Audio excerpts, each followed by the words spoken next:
신구약 66권 중에 여자가 주인공인 두 권의 책이 있습니다. 에스더와 룻기입니다. 룻은 유대인들 사이에 살았던 이방 여인이고 에스더는 이방인들 사이에 살았던 유대 여인입니다. 둘 다 여인의 이름이 책의 제목이고 분량은 짧지만 매우 강력한 하나님의 섭리를 보여줍니다. 에스더는 외모가 뛰어났습니다. 왕비로서 사랑스러웠습니다. 반면에 룻은 외모에 대해서 성경이 기록하지 않습니다. 대신 룻의 마음이 착하고 예쁘다고 성경은 기록합니다. 자, 룻기 2장 11절을 한번 보시겠습니까? 같이 한번 읽어봅니다. 시작.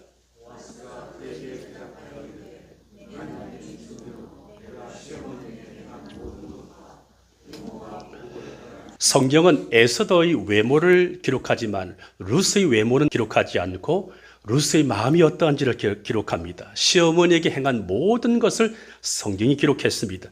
룻기 다음에 나오는 책은 사무엘상입니다. 사무엘상 16장 7절의 말씀은 룻을 염두에 두고 하는 표현이 나오는데 여호와께서 사무엘에게 이르시되 그의 용모와 키를 보지 말라. 내가 이미 그를 버렸노라. 내가 보는 것은 사람과 같지 아니하니 사람은 외모를 보거니와 나 여호와는 중심을 보느니라 하시더라. 사무엘상 16장 7절의 말씀은 그 앞에 나오는 책 룻기를 통하여 연결된 메시지이기 때문에 룻을 염두에 두고 한 표현으로 성경학자들은 해석합니다. 히브리어로 기록된 성경을 보면 잠언 다음에 룻기가 기록되어 있습니다. 배치되어 있습니다. 그래서 잠언 31장 10절을 보면 룻을 두고 하는 표현이 나옵니다. 누가 현숙한 여인을 찾아 얻겠느냐? 그의 값은 진주보다 더하니라. 히브리 사람들은 룻을 가리켜서 잠언 31장 10절이 말하고 있는 현숙한 여인의 대표로 이해합니다. 자, 성경에는 많은 기적들이 나오는데 가장 많은 기적이 등장하는 책이 바로 출애굽기와 민수기입니다. 그런데 룻기에는 단 한 번의 기적도 나오지 않습니다. 단 한 번도 초자연적인 기적이 없습니다. 하나님의 직접적인 개입이 없고 하나님의 음성도 없습니다. 그래서 이 룻기는 오늘 우리가 살고 있는 현실과 더 가까운 그런 책이라고 볼 수가 있습니다. 그래서 룻기는 평범한 우리의 일상을 통하여 한번 따라해 보실까요? 우리의 일상을 통하여 우리의 평범한 일상을 통하여 하나님께서 어떻게 신실하게 일하셨는지를 기록하는 책입니다. 나오미와 룻이 우연히 유력자였던 보아스를 만나서 생존하게 된 이야기, 그리고 보아스의 배려와 사랑으로 하나님께서 어떻게 구속의 역사를 이어가시는지를 보여주는 책입니다. 그래서 룻기서가 중요한 이유는 두 가지라고 볼 수가 있습니다. 첫 번째로 영적 암흑기 속에서도 신실하게 살았던 룻과 보아스를 향한 하나님의 자비와 은혜, 이것을 헤세드라고 얘기를 합니다. 하나님의 자비와 은혜가 나옵니다. 두 번째로 사사시대의 혼란 속에서도 다윗 왕과 예수 그리스도로 이어지는 구속의 계보가 보존되는 이야기. 그래서 룻기의 하나님은 어떤 하나님일까요? 인생의 가장 어두운 순간에 시어머니의 믿음을 선택한 룻과 신실한 사람 보아스를 만나서 결혼하여 비참한 상황에서 다 잃어버리고 상실의 고통 속에서 비참한 상황에서 영광스러운 다윗 왕조의 기초로 이끌어 가신 하나님, 그 하나님을 우리에게 소개합니다. 자, 룻기서에 대해서 대략적으로 살펴보았으니 이제 오늘 본문으로 들어가 보겠습니다. 오늘 본문 1절에서 룻기서의 배경을 소개합니다. 사사들이 치리하던 때에 그 땅에 흉년이 드니라. 사사가 누구일까요? 이스라엘의 왕이 세워지기 전, 그러니까 여호수아가 죽고 나서 사울 왕, 초대 왕이 즉위하기 전까지 약 300년 동안 혹은 350년 동안 활동하였던 정치와 군사와 종교 지도자를 가리켜서 사사라고 불렀습니다. 한마디로 사사라고 하는 것은 재판관이라고 볼 수가 있습니다. 이 사사시대는 왕이 없었기 때문에 각자 자기 소견에 옳은 대로 행하였던 시대, 이렇게 그 시대를 기록합니다. 여호수아와 그 세대의 어른들이 죽은 후에 하나님이 행하신 기적을 직접 직접 보지 못한 세대들이 등장하였는데 이들은 부모 세대로부터 신앙의 유산을 제대로 물려받지를 못했습니다. 이스라엘 백성들은 가나안 땅에 들어가서 그 가나안 땅의 원주민들을 쫓아내지도 못하였습니다. 그들과 함께 살면서 가나안의 풍요와 쾌락을 상징하는 바알과 아스다롯 이 우상에 빠졌습니다. 그래서 사사시대에 비록 제도적인 왕은 없었지만 이스라엘의 진정한 왕은 하나님이시잖아요. 하나님이 그들에게 왕이 되지 못한 것이 슬픈 역사를 기록한 것입니다. 이스라엘 백성들이 영적으로 타락하면서 하나님을 왕으로 인정하지 못한 시대였습니다. 그 결과 어떻게 되었습니까? 각자 자기 소견에 옳은 대로 사람의 생각이 기준이 된 시대를 산 것입니다. 하나님을 떠난 시대였고 은혜가 메말라 버린 시대였고 말씀보다 자기 판단이 앞선 시대를 살 수밖에 없었습니다. 그래서 사사 시대는 영적으로 가장 혼탁하고 어두운 시대였습니다. 그 결과는 무엇일까요? 성경은 영적 혼란의 결과가 흉년이라고 분명하게 말씀하십니다. 여기서의 흉년은 단순히 경제적인 어려움, 빈곤을 말하는 것이 아니라 영적 빈곤을 말합니다. 영적 빈곤으로 인하여 결국 땅의 흉년으로 나타났다고 성경은 기록합니다. 아이러니하게도 1절에 나오는 이 베들레헴 뜻이 무엇이죠? 빵집이죠. House of Bread, 빵집이에요. 떡집입니다. 그런데 빵집에 빵이 없습니다. 떡집에 떡이 없습니다. 하나님께서 주신 기업의 땅, 약속의 땅, 축복의 땅에 흉년이 오니까 먹을 것이 없습니다. 왜 이런 일이 일어났을까요? 성경은 분명히 말씀하십니다. 하나님의 백성이 하나님을 떠나면 약속의 땅이라 하더라도 결코 안전지대가 될 수 없다는 것을 우리에게 말씀하고 있습니다. 자, 그렇다면 오늘날의 베들레헴은 어디일까요? 교회가 오늘날의 베들레헴입니다. 교회는 영의 양식을 공급받는 떡집이에요. 교회는 어떤 곳입니까? 생명의 떡이 되시는 예수님의 몸이에요. 교회는 영광스러운 곳입니다.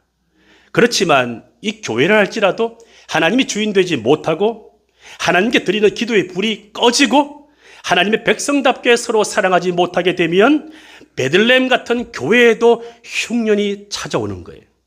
그리고 이 흉년은 성도 개개인에게도 찾아옵니다. 우리 모두에게 다 찾아옵니다. 하나님이 주인 되지 못하고 예수님이 왕이 되지 못하고 성령님이 보혜사, 멘토가 되지 못하면 언제든지 흉년이 올 수가 있습니다. 그때 우리는 빈곤을 경험합니다. 영혼의 메마름을 경험합니다. 그때 우리는 베들레헴 떡집에 떡이 없는 그 흉년을 우리가 똑같이 겪을 수 있다는 사실입니다. 혹시 인생의 흉년을 만나서 빈곤을 만나서 고생하는 분이 계십니까? 물질의 흉년을 만났습니까? 건강의 흉년을 만났습니까? 관계의 흉년을 만났습니까? 부부의 흉년, 자녀의 흉년을 만나서 고생하십니까? 그때 우리는 하나님께 물어야 됩니다. 어떻게 물어야 될까요?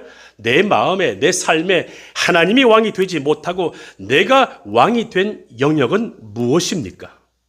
엘리멜렉이 흉년을 피해 모압으로 내려갑니다.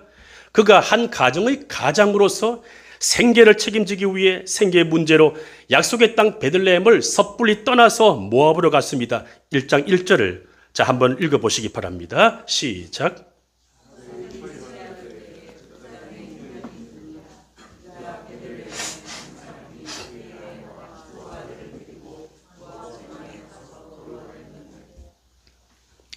자, 이 엘리멜렉의 행동은 합리적입니다. 베들레헴에 흉년이 들어왔으니까 가장으로서 먹고 살기 위해 더 풍요로운 땅 모압으로 가는 것은 머리로 계산해 보면 합리적입니다. 그럴 수가 있습니다. 당연하죠. 하지만 이 엘리멜렉은 계산만 하였지 믿음을 붙들지 않았습니다. 그가 이민을 간 모압이 어떤 곳입니까? 이 모압은 소돔과 고모라의 멸망 이후에 아브라함의 조카 롯과 그의 큰딸 사이에서 근친 상간으로 태어난 아들입니다. 성경은 흑 역사를 다 기록하죠. 자, 그래서 모압의 후손들은 이스라엘과는 친척 관계였지만 역사적으로 출애굽 때부터 이스라엘과 적대적인 관계였습니다.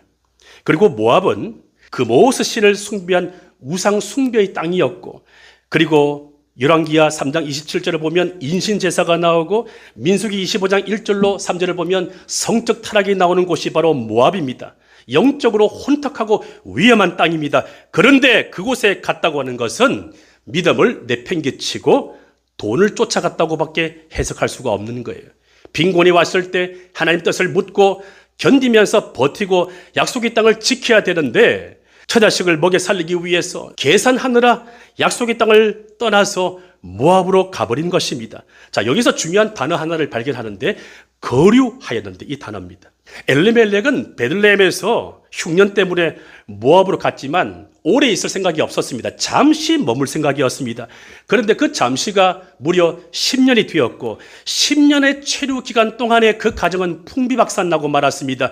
어마어마한 비극을 만납니다. 완전히 무너집니다. 거기 가서 엘리멜렉이 오래 살지도 못하고 죽게 됩니다. 요절하게 되었습니다. 심지어 두 아들도 죽게 됩니다. 끔찍한 비극이 일어났습니다. 엘리멜렉의 아내 나오미의 심정이 어떠했을까요? 지금도 혼자 사는 여성은 매우 불쌍하지만 이 고대 사회에서 남편도 없고 두 아들이 없다고 하는 것은 지금 이 시대에 혼자 사는 과부보다 훨씬 더 불쌍한 처지죠. 삶의 안전장치가 다 없어졌습니다. 우리에게는 안전장치가 없으면 불행을 여깁니다. 통장에 잔고가 없고 미래가 불투명하고 안정된 것이 없으면 우리는 불행을 겪게 됩니다. 이 나오미가 남편 잃고 두 아들 잃었으니 삶의 안전장치가 다 무너져서 깊은 절망에 빠졌을 것입니다. 여러분, 흉년보다 더 위험한 것은 흉년을 대하는 우리의 불신앙이에요. 흉년도 괴롭고 슬프지만 더 괴롭고 슬픈 것은 흉년을 대하는 우리의 불신앙입니다. 환경이 어려워질 때 우리는 어디로 내려갑니까? 하나님의 약속을 붙듭니까? 아니면 내 머리에서 나오는 계산을 붙듭니까? 신앙은 언제 드러날까요? 선택의 순간에 드러납니다. 내가 A와 B 사이에 어떤 가치로 선택하느냐, 이것이 내 신앙이에요. 그래서 의사결정 과정에서 내 신앙이 드러납니다. 그래서 룻기 1장 2절에서 등장인물들의 이름을 자세히 기록합니다. 왜 성경이 이렇게 이름을 기록했을까요? 뜻이 있습니다. 그 사람의 이름은 엘리멜렉이요, 그의 아내 이름은 나오미요, 그의 두 아들의 이름은 말론과 기련이니 유다 베들레헴 에브라 사람들이더라. 그들이 모압 지방에 들어가서 거기 살더니. 자, 엘리멜렉의 이름이 어떤 뜻인가 하면 하나님이 나의 왕이시다. 한번 따라해 보실까요? 하나님이 나의 왕이십니다. 엘리멜렉은 부모의 신앙을 물려받았습니다. 그래서 그의 이름 속에 부모가 신앙 고백을 담았습니다. 하나님이 나의 왕이시다. 하지만 엘리멜렉의 삶은 이름과는 완전히 달랐습니다. 하나님이 나의 왕이시다, 이런 이름을 가진 엘리멜렉은 하나님을 왕으로 모시지 않고 자기가 왕이 되어서 계산하면서 약속의 땅을 떠나서 모압으로 갔다가 거기서 비극을 만나게 됩니다. 우리는 엘리멜렉처럼 내가 왕이 되어서 내 뜻대로 결정하고 판단해서는 안 됩니다. 하나님이 왕이 되심을 믿고 하나님이 결정하시고 인도하실 때까지 괴롭고 답답하고 지겹더라도 기다리셔야 됩니다. 그 과정에서 우리는 고민하게 되죠. 계산으로 움직일 것인가? 아니면 기도로 버틸 것인가? 눈에 보이는 안전을 택할 것인가? 아니면 하나님의 약속을 붙들 것인가? 이 가치의 갈등을 겪게 됩니다. 엘리멜렉은 어떤 결정을 했죠? 가장으로서 흉년이 들어와 처자식을 먹여 살리기 위해 모압으로 이민을 갔다가 결과적으로 그 행동은 하나님과의 언약을 스스로 파기한 것이 되었습니다. 그 결과 하나님과 멀어지게 되었습니다. 우리는 살아가면서 생계를 위해 계산할 수밖에 없는 존재이지만 그 계산이 옳은 것인지 아니면 가난하여도 하나님 먹이실 때까지 참고 기다리면서 끝까지 약속을 붙드는 것이 옳은 것인지를 고민해야 되죠. 성경은 이것을 왜 기록했을까요? 엘리멜렉이 이름대로 살지 않고 생계를 위해서 모압으로 간 것이 잘못되었음을 우리에게 알리시려고 이것을 기록해 놓은 것이라고 학자들은 해석합니다. 자, 나오미의 이름은 어떤 뜻입니까? 기쁨이에요. 하지만 그녀의 현실은 기쁨이 아니고 슬픔뿐입니다. 나오미의 이름을 지을 때 부모가 신앙 고백으로 기쁨이라고 이름을 지었습니다. 하지만 나오미의 현실은 슬픔밖에 없습니다. 자, 나오미가 신앙이 흐릿해지면서 남편이 모압을 가려고 했을 때 말려 했잖아요. 근데 말리지 못했습니다. 또 남편보다 하나님을 더 의지하다 보니까 어떤 일이 벌어집니까? 하나님을 더 의지해야 되는데 남편을 더 의지하다 보니까 분별력을 잃어버리게 되고 같이 모압으로 가서 불행을 만납니다. 제가 목회를 해보니까 그렇더라고요. 아내들께서 평소에는 남편을 미워하고 흉을 보면서 결정적인 상황에서는 남편을 따라가는, 왜 그럴까요? 내가 주인 되고 왕이 되어서 남편을 컨트롤하는 거죠. 그리고 내 속에 남편을 의존하는 마음이 있는 거죠. 우리는 여기에서 무엇을 알아차려야 되는가 하면 남편보다 하나님을 더 의지해야 함을 깨닫습니다. 하나님을 먼저 의지하시고 남편은 사랑으로 섬기시는 우리 모든 여성들 되기를 축복합니다. 엘리멜렉과 나오미가 하나님을 의지하지 않고 살았던 것은 두 아들의 이름에서도 그대로 드러납니다. 자, 말론과 기론의 뜻이 무엇이죠? 말론, 달아 빠지다, 지워지다, 병들다, 슬퍼하다. 기론의 뜻은 무엇일까요?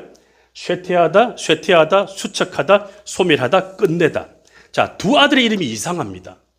보통 이름을 지을 때 축복의 이름으로 지어야 되는데 축복의 의미가 없습니다. 질병과 쇠퇴, 병약함과 소멸, 어떻게 이렇게 이름을 지을 수가 있을까요?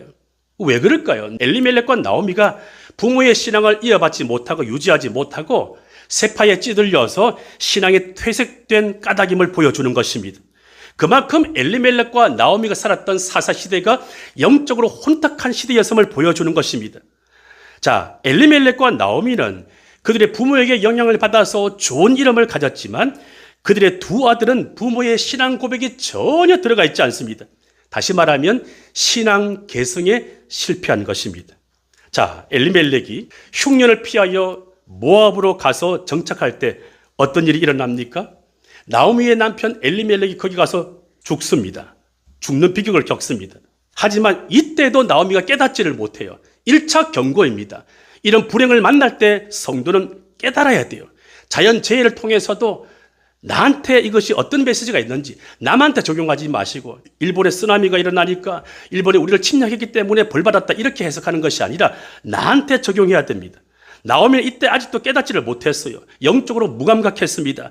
그래서 어떻게 됩니까? 두 아들이 이방 여인과 결혼을 하도록 부축입니다. 자, 그 당시에 하나님이 이방 여인과의 결혼을 금지하셨습니다. 신명기 7장 3절로 4절을 보면 하나님께서 이방 여인의 결혼을 일시적으로 금지한 시대가 있었습니다. 왜 그런가 하면 신앙의 순결을 지키기 위해서 우상 숭배의 전염을 막기 위해서 하나님께서 그렇게 하셨습니다. 자, 그런데도 나오미는 남편을 잃고 판단력이 흐려지면서 두 아들을 이방 여인과 결혼시킵니다. 모압 땅에서 10년 넘게 살면서 거주하면서 소수 이방인으로 살아가기가 너무나 힘들었겠죠. 그래서 현지의 유력한 가문과의 결혼은 생존과 정착을 위한 매우 합리적인 선택이었을 것입니다. 그런데 무슨 이유인지는 모르지만 두 아들 말론과 기론도 모압에서 죽습니다. 결국 나오미에게 남는 것은 무엇입니까? 두 며느리와 빈손밖에 없어요. 처절한 상실. 자, 룻기 1장 5절을 표준 세번역으로 한번 읽어보십시오. 나오미가 남편을 잃고 두 아들도 잃고 홀로 남았다고 기록합니다. 우리의 인생에도 이런 끔찍한 상실을 겪을 때가 있습니다. 이해되지 않는 상실 찾아오죠. 갑자기 건강을 잃어버릴 때가 있습니다. 치아가 다 빠질 때가 있고 머리가 다 빠질 때가 있습니다. 건강한 내 몸에 갑자기 암이 발견되어서 건강의 상실을 통한 낙심을 만날 때가 있습니다. 어떤 경우에는 재정 상실을 경험하게 되죠. 보증을 쓰다가 혹은 투자를 하다가 예기치 못한 재정 상실을 겪을 때가 있습니다. 또 내가 의지하고 좋아했던 사람들이 나를 떠날 때가 있습니다. 내가 의지했던 삶의 안전장치가 다 무너지고 고장나서 내 미래가 불확실하여 두려울 때가 있습니다. 그때 우리는 하나님께 질문하게 되죠. 하나님, 왜 저에게 이런 일이 일어납니까? 여러분, 인생의 흉년을 만났을 때, 상실의 고통을 겪었을 때 엘리멜렉처럼 성급하게 움직이지 마십시오. 하나님이 능동적으로 일을 하실 때까지 수동적으로 따라가십시오. 그리고 하나님이 약속하신 것을 붙드십시오.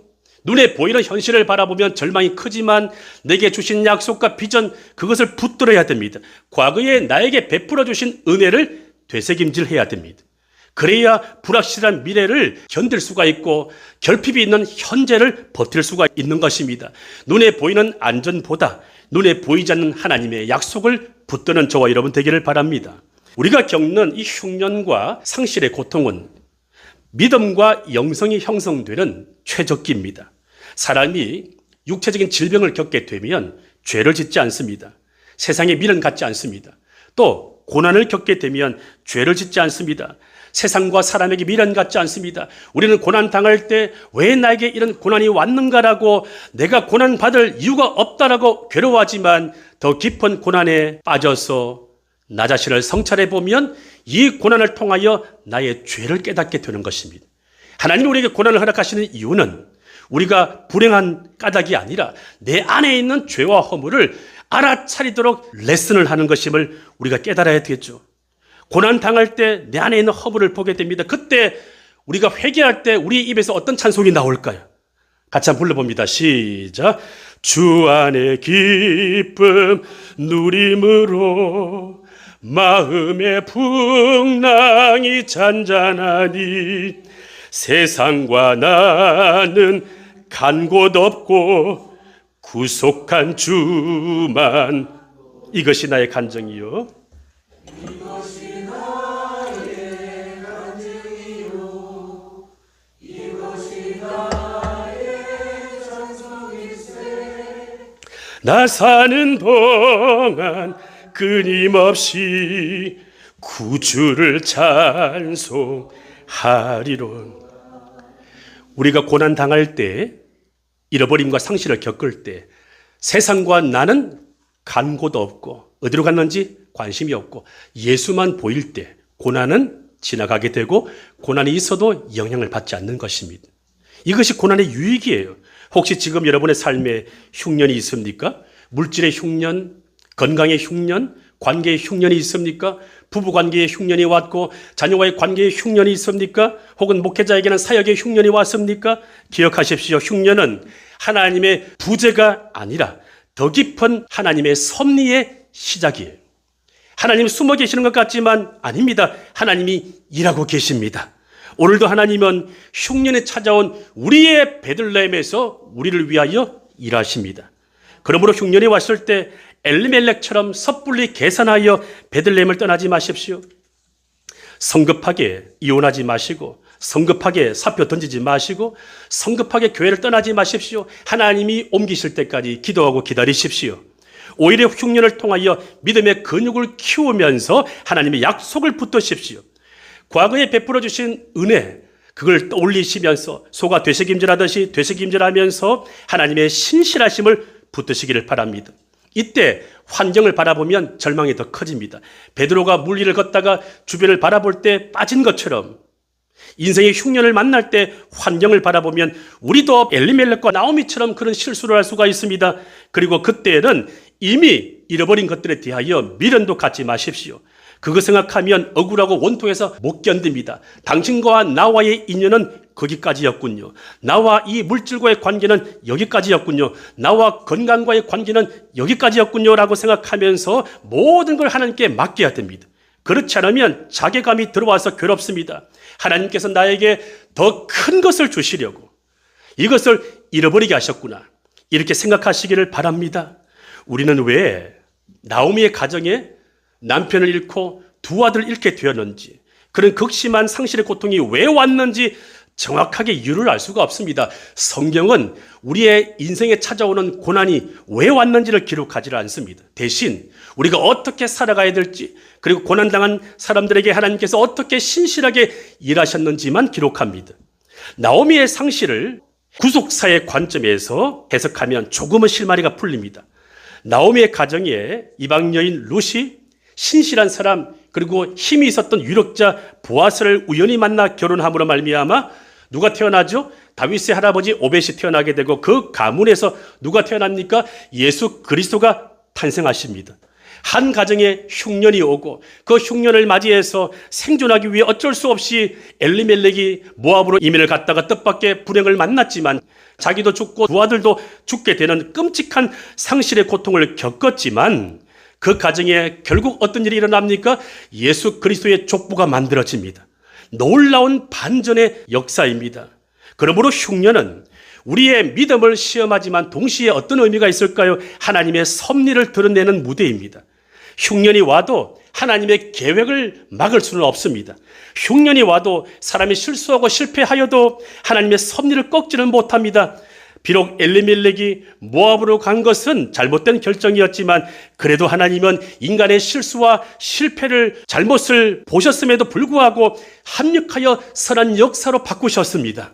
처음에는 상실의 고통을 겪었지만, 처음에는 비극을 만났지만 영광스러운 구원 역사로 하나님께서 다시 기록하게 하셨습니다. 엘리멜렉이 흉년이 와서 약속의 땅을 떠나서 모압으로 가면 어떤 것을 기대했을까요? 가족들이 잘 먹고 잘 살 줄 알았습니다. 이게 우리의 착오이죠. 우리는 한 치 앞도 내다볼 수가 없습니다. 우리의 미래는 오직 하나님만 아시는 거예요. 예수님께서 뭐라고 말씀하셨습니까? 그날과 그때는 하나님 아버지만 아시고 아무도 모른다. 이것을 신학에서는 역사 결정론이라고 말합니다. 역사를 결정하는 주체는 하나님이시기 때문에 우리가 확률적으로 맞출 뿐이지 아무도 알 수가 없는 것입니다. 그러므로 중요한 것은 무엇일까요? 한 걸음 한 걸음 주님이 인도하시는 대로 순종하며 순례하는 것이죠. 아프리카로 선교사로 가신 어떤 선교사님께서 그런 고백을 했습니다. 어두운 밤중에 선교지를 가기 위해서 차를 타고 가는데 차 앞에 헤드라이트가 비추는 것만 보고 갔더니 어느 순간에 목적지에 도달하였더라. 이게 매우 중요한 진리예요. 주님이 인도하시는 한 걸음 한 걸음, 오늘 하루만 충실하게 믿음으로 가다 보면 이 하루가 모여서 1년이 되고 1년이 모여서 한 평생이 되는 것입니다. 자, 나오미는 삶의 안전장치가 다 없어졌을 때 얼마나 슬프고 불안하고 두려웠을까요? 아무것도 의지할 수 없었을 때 막막했을 것입니다. 나오미는 차라리 이전에 겪은 흉년의 고통이 지금의 고통보다 더 나았구나. 우리가 고생할 때 이걸 깨닫지 않습니까? 지나고 보면 그때가 좋았구나. 차라리 베들레헴에서 흉년의 고통을 겪는 것이 이곳 모압에서 남편과 두 아들을 잃는 고통보다 훨씬 더 나았구나. 이걸 뒤늦게 깨달았을 것입니다. 하지만 나오미가 겪은 이 상실의 고통은 훗날 어떻게 바뀝니까? 하나님의 구속 역사를 여는 통로로 바뀌어집니다. 나오미에게 불어닥친 엄청난 상실의 고통이 하늘의 은총으로 채워지는 변곡점이 되었습니다. 하나님은 엘리멜렉의 실수와 착오를 통하여 더 큰 구원의 드라마를 준비하고 계셨습니다. 우리는 형통할 때 축복이라고 생각합니다. 하지만 형통하지 못할 때에도, 실패할 때에도 축복이라고 믿으셔야 됩니다. 우리는 채워질 때, 풍성할 때, 돈이 많을 때 축복이라 생각합니다. 하지만 통장에 잔고가 없고 다 비워지고 잃어버릴 때에도 하나님 일하심을 믿어야 됩니다. 성경을 보십시오. 하나님은 아브라함을 어떻게 부르십니까? 고향에서 다 잃어버리게 만들고 부르시잖아요. 본토 친척 아베 집을 떠나서 잃어버리고 난 뒤에 그로 하여금 족장시대가 열렸습니다. 아브라함은 다 잃어버리고 나서 믿음의 사람으로 그 길을 갔습니다. 요셉은 감옥살이를 통하여 다 잃었습니다. 명예도 잃었고 건강도 잃었고 이미지도 잃었고, 하지만 감옥살이를 통하여 그는 애굽의 총리로 빚어졌습니다. 다윗은 사울에게 쫓기는 광야 생활을 통하여 다 잃었습니다. 이미지도 잃고 명예도 잃고 건강도 잃었지만 그는 광야에서 쫓기는 신세를 통하여, 그 광야에서 잃어버린 시간을 통하여 위대한 왕으로 빚어졌습니다. 예수님은 십자가에서 다 잃었습니다. 심지어 하나님 아버지께로부터 버림받았다라고 고백하지 않았습니까? 엘리 라마 사박다니, 나의 하나님 어찌하여 나를 버리셨나이까? 예수님은 다 잃어버리고 나서 우리를 위하여 대속 제물이 되심으로 말미암아 나중에 부활하심으로 모든 것을 다 얻으셨습니다. 우리는 뜻밖의 잃어버림과 비움과 상실을 겪을 때 우리가 좋아하는 소유를 잃어버리게 되고, 우리가 좋아하는 성과를 잃어버리게 되고, 우리가 좋아하는 명예와 지위를 잃어버리지만, 또 어떨 경우에는 건강도 잃어버리게 되고 심지어 사랑하는 가족도 잃을 때가 있지만, 그때부터 하나님의 일이 시작됩니다. 여러분 예수를 믿다가 무엇을 잃어버리셨습니까? 다시 묻습니다. 예수님께서 제자들을 부르실 때 그들이 거물을 버려두고 예수를 쫓았는데, 저와 여러분들은 예수를 믿고 있는 가운데 무엇을 버리고 무엇을 잃어버리셨나요? 예수를 믿고 따르다가 무엇을 잃어버렸습니까?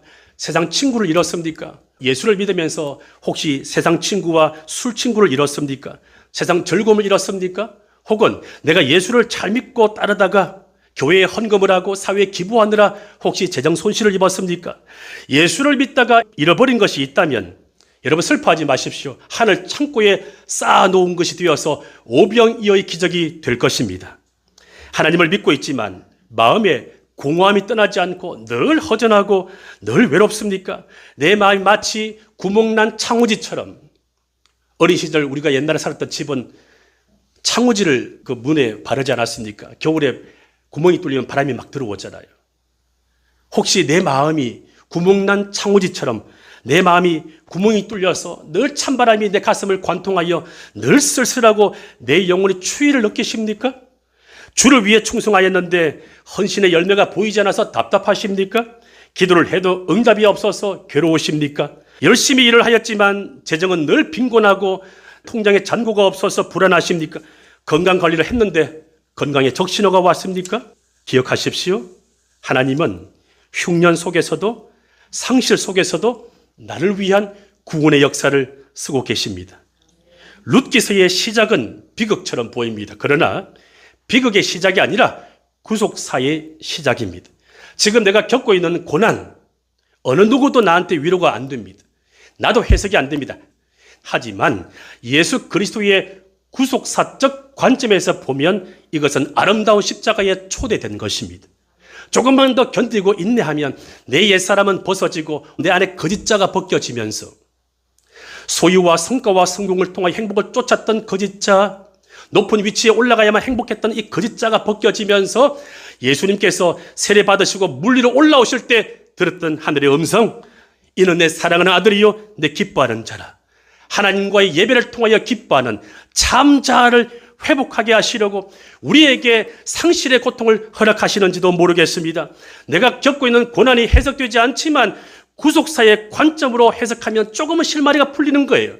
나오미의 가정에 왜 이런 비극이 왔는지 성경은 정확하게 기록하지 않지만 룻기서 전반적으로 보게 되면 그 집안에 다윗의 할아버지가 태어나고 그 가문에 예수 그리스도가 탄생한 것을 보게 되면서 룻기의 가정에 찾아온 비극이 나중에는 구속사의 서막이 되었음을 우리가 깨닫게 되는 것입니다. 엘리멜렉의 가정은 흉년이 와서 낯선 땅 모압에 가서 이민을 가서 거기서 불행하게도 오래 살지 못하고 죽게 되고 두 아들도 죽게 되면서 나오미는 상상할 수 없는 상실의 고통을 겪었지만 나중에 이방 출신의 며느리 룻이 힘이 있는 유력자 보아스를 우연히 만나 결혼하면서 인생의 대반전이 역전이 시작됩니다. 결과적으로 하나님은 나오미의 가정을 버리시지 않으셨습니다. 인생에 찾아온 흉년과 상실은 심판과 저주가 아니라 더 큰 은혜를 담기 위한 하나님의 준비입니다. 인생 살다가 흉년을 만났다면 또 앞으로 흉년이 찾아온다면 하나님을 떠나지 마시고 하나님의 약속을 버리지 마십시오. 하나님 우리가 겪는 흉년을 통하여 구원의 새 역사를 만들어 가십니다. 준비하십니다. 흉년과 상실 속에서 내가 의지하였던 삶의 안전장치가 다 고장나고 무너지더라도 하나님은 여전히 신실하게 나를 위해 우리를 위해 일하십니다. 하나님의 신실하심은 언제 드러날까요? 우리가 잃어버릴 때, 상실을 겪을 때, 흉년을 만날 때 드러납니다. 하나님의 신실하심을 믿고 인생의 흉년을 이기는 저와 여러분 될 수 있기를 주의 이름으로 축원합니다.